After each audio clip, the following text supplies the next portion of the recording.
The story begins with two teenage girls discussing the events of the previous weekend, during which one of them, Katie Embry, played by Amber Tamblyn, went to a cabin in the mountains to spend time with some friends.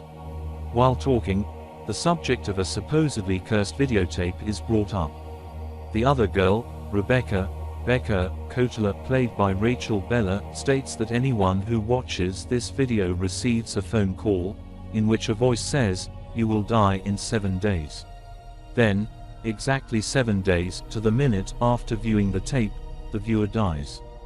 Katie reveals in horror that she had watched that video at the cabin last weekend with 3 friends, exactly 7 days earlier. While they were happy joking over the discussion, the home telephone started ringing, and that put both of them to fear. There really is a tape.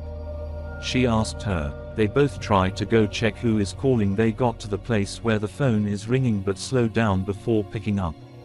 After a series of unexplainable occurrences, involving a television in the house turning itself on and eerie sounds, Katie is mysteriously killed while Becca has the misfortune of watching, causing her to be institutionalized in a mental hospital. The film then introduces Katie's aunt, Rachel, played by Naomi Watts, a journalist living in Seattle. Her son, Aidan, was not only Katie's cousin but also a good friend, and seems to be sensitive to psychic occurrences. Aidan's teacher brings to Rachel's attention that he had been drawing pictures of his cousin dead in the ground for days before Katie actually died.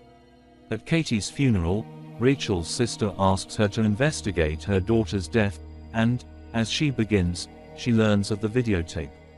Her investigation leads her to the same cabin in the mountains where Katie and her friends had watched the tape. There, she finds the tape and eventually watches it. After that, the phone rings and a girl says, 7 days.